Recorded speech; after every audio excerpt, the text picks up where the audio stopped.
G'day, welcome along. Homebrew Wednesday. Finn Roo here, how you doing? Gonna pour a beer, we're gonna have a chat about as far as a response video to SJPorr. Did one a couple of weeks back, and he was talking about the state of home brewing in general, and what we think about it in our part of the woods, or how we think it's going in general.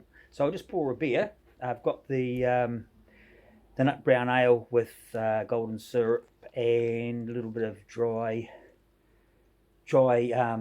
malt extract. So I'll just put my beer next day while you boy. We've just been lighting the smoker. I've been chipping away at making a smoker for the last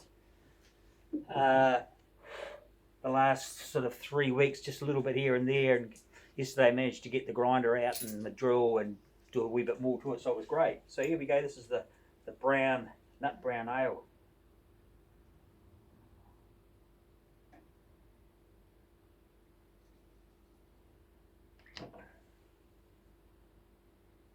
Oh, she'll do me. Ooh. Subscriber by the name of Gary has just done a double kit brew, 2 nut browns. Just bottled it yesterday, I believe. He's really into it. He's got the passion going for home brewing. He's only been brewing for about a year, so but he's loving it. He's doing some good brews by the sound of it. And speaking of good brews, cheers.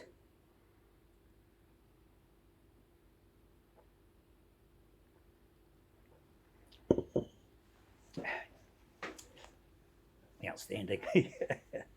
Okay, so SJPorr. It was a great chat he had on his channel about the state of home brewing and its apparent decline in the States, and some people have said that it's a bit like that over in the UK as well, which is a bit disappointing. And I can't say, I'm going to put this from my experience. I was going to give your shout a ring and have a chat to him and ask him how he thought sales and everything went, but I just wanted to do it from my perspective, so from what I see and what I think. I could be totally wrong, but this is what I see. As far as like what guys would call bricks and mortar shops, like actual shops to go to, as opposed to online buying at a place that doesn't have a shop, I think we're really spoilt for choice here in Christchurch. Well, obviously we've got your shout over in Linwood, which is about a 20-minute drive for me on a day where there's no, there's no traffic, and I normally go at those times of day. I don't go over, rush hour or anything like that. So it's only a 20-minute drive. Over there, his shops always seems to be quite busy, even at 11 o'clock in the morning on a Wednesday, was when I often go, or a Thursday.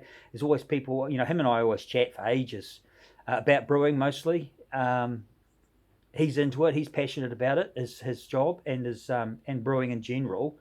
And there's always people coming in, all different ages, and buying stuff for stills, because we can do distilling here in New Zealand, and people coming in for some grain like myself, and kits. He's got everything in there that you need. So this is a really well stocked shop. It's been going forever. From what I can see, business is booming, or business is stable, or business is good, or business is fine.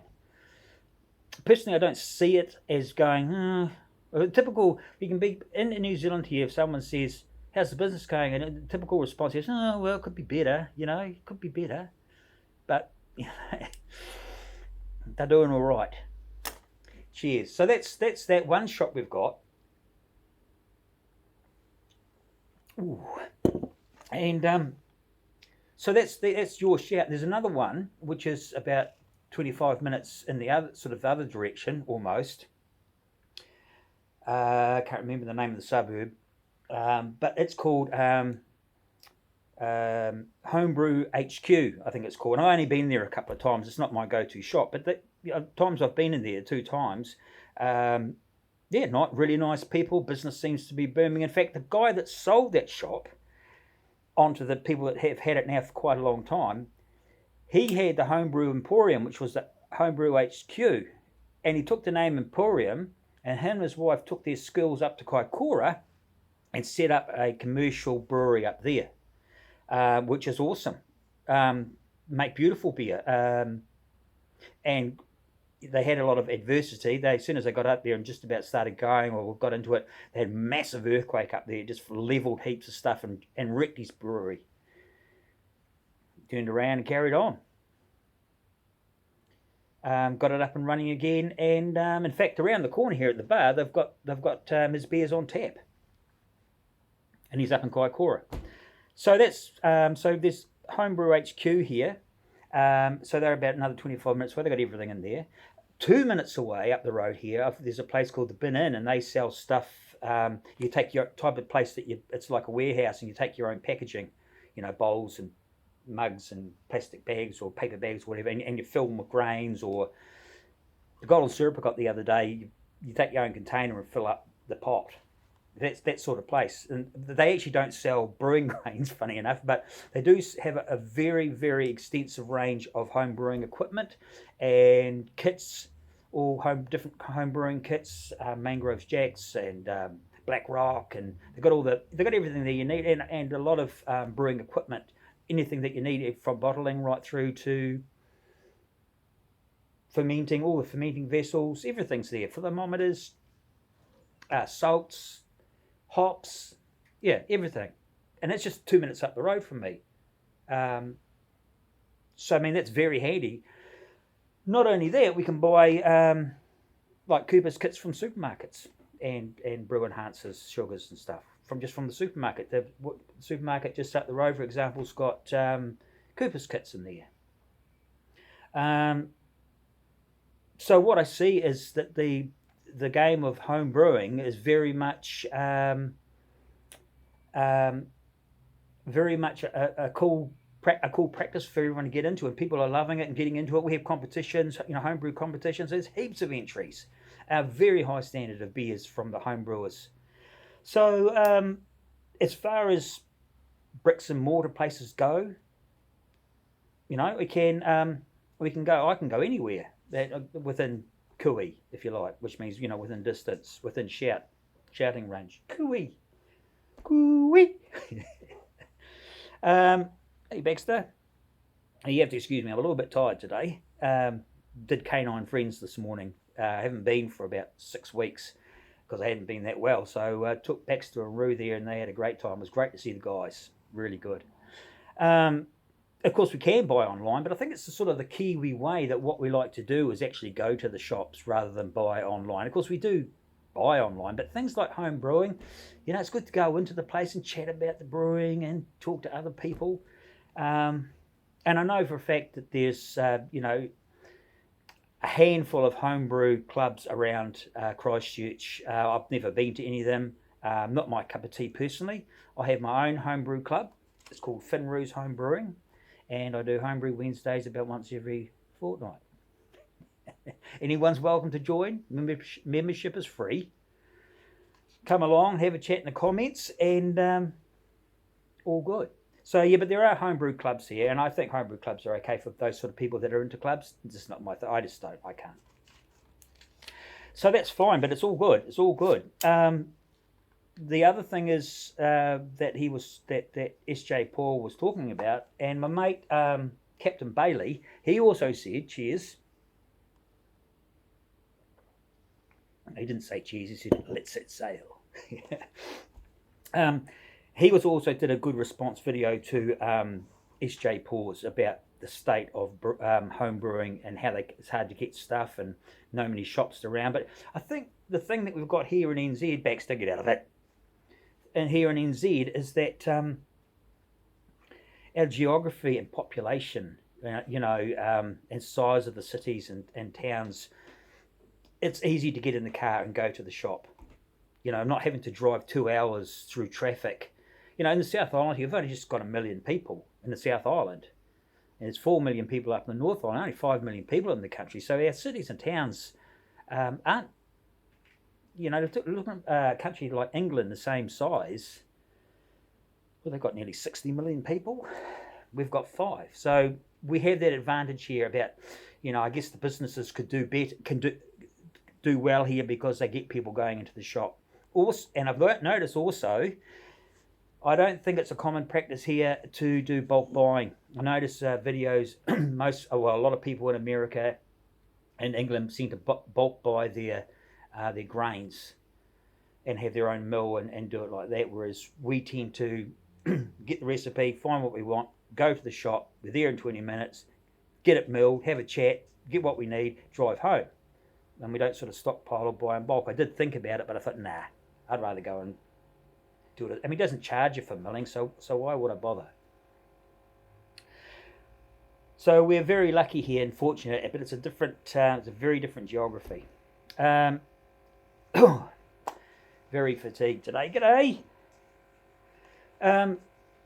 As far as YouTube goes, I wasn't around years ago when apparently it was home brewing on YouTube was a big thing. However, my channel I think has 320 odd subscribers, and I get about 120 views a week and a lot of comments, and to me that's I mean, I'm more than happy with that. Are there a lot what I have found is that sometimes if I scroll through, go to another channel and I'll scroll through who they watch in the contacts or something, whatever it is, there are heaps and heaps of homebrew channels that I didn't never known about and had never heard about or anything like that.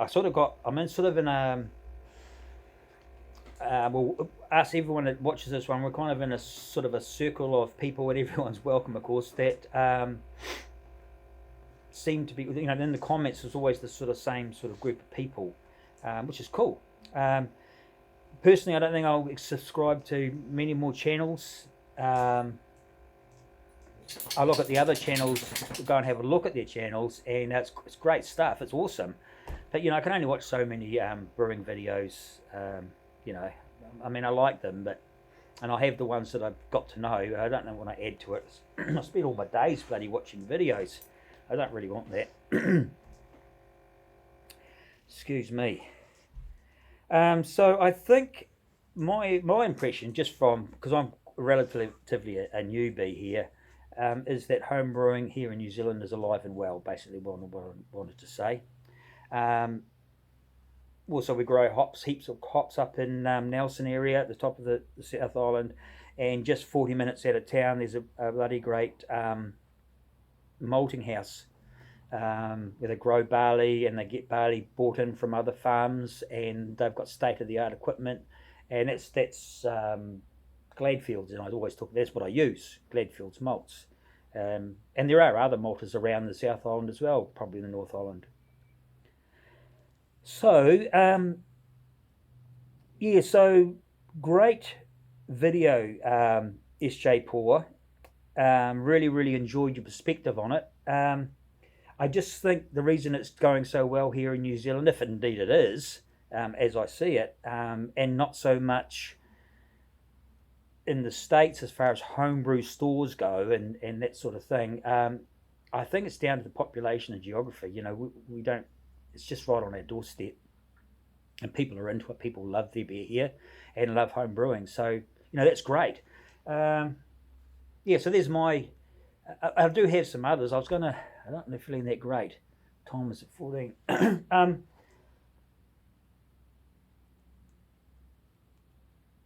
One thing that I want to talk about is the fact that how am I going to put this?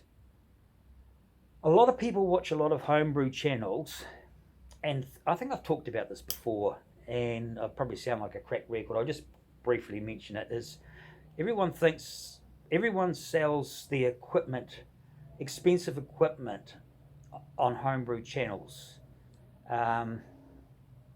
some of the big players, the bigger channels, are selling very expensive equipment, and it doesn't have to be about that. The grain fathers, which I'm pretty sure were designed and built here in New Zealand originally, maybe still be, not sure about that. They came in after I had built my own system, and building your own system is so much fun. And I just think that people go, oh yeah, and they spend all this money on the equipment, and then they do a few brews, and they haven't learned from scratch. They sort of throw it into this equipment with all the software that takes nothing out. It appears to me this needs nothing out. It's quite complicated, the software, if you're not that way inclined. And then you've got the issues with the equipment from time to time, as we do with any equipment. Whereas if you started off with kit and kilo, and then you kind of decide to make a mash tun, and then decide to make a boil kettle and get a sparky to help you, and look around the phone book and get an element and go around to the factory and get them to do this and that to the thing, and then you start going to all grain like that, you kind of get a real sense of what's happening in the craft. You get a real sense of hands-on approach to mashing and to sparging, why you're mashing out and what it's doing, and why we're doing a Vorloff, and why we're boiling, and for how long and why, and rather than sort of doing everything on the software and trying to nut it out and saying, well, that's what it is, that I don't know why, but that's just what I'm doing. And then I don't think there's possibly not the same kind of connection with the brewing, with the craft. Might be a little bit detached from what's actually happening. And if you haven't spent time building your equipment, it's easy just to get your gear and just sell it and say, oh, well, I can't be bothered with that. I don't know. Just my opinion. I just wish that people would go back to making themselves a chili bin, cooler, mash tun, get their own boil pot, and I just wish that people would start with that and start doing that, and really feeling the passion for home brewing and building your own kit. I always think that home brewing is about doing it yourself instead of going and buying all the latest gear with all the whistles and bells. I mean, the more pumps you've got, the more gear you've got to clean. For me, cleaning is a pain in the ass. Cheers. I've just lit my smoker. Got some pork ribs to put on and a big chicken, and I've just rubbed it with some rub. Cheers. So that's it from me. No, it's not. I've got another couple of things. Next thing is the Wall of Fame. The Wall of Fame. So the top there, we've got Crew Wolf, and under him we've got Skid Baxter. We've got Tube Dino's under him. At the top there, we've got Captain Bailey. We've got Stoney, Stonehouse Brewhouse. Over there, two of the guys over here, that I've been watching right from the very way back. The Homebrew Network at the bottom, and Bumpy Road Brewery, or Bumpy Road Beers at the top. And that's a goat in there. So so onwards and upwards, and slowly going to get it filled up. It'll take me a while, and it's going to be a collage of famous people, brew tubers. Yeah, and it'll be all filled in. There'll be some overlapping and carrying on. So yeah, it'll be fun. So that's that.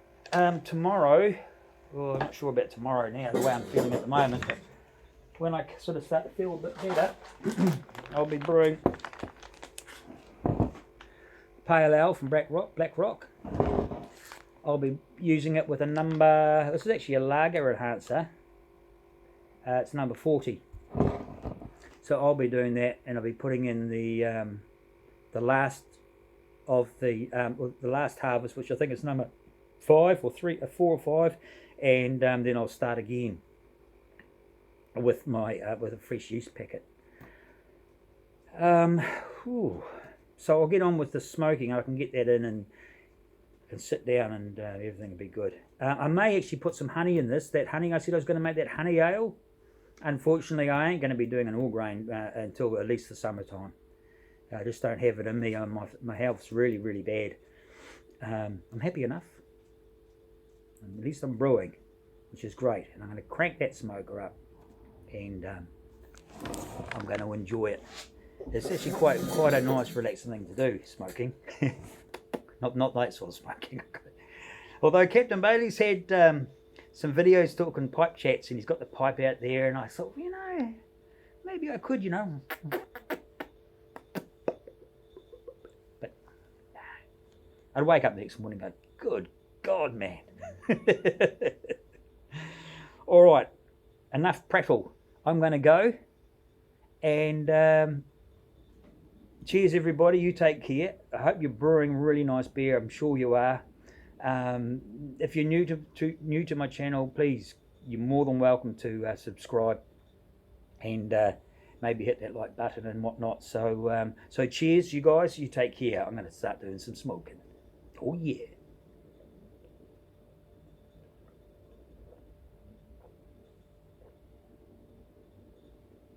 Oh, it's better.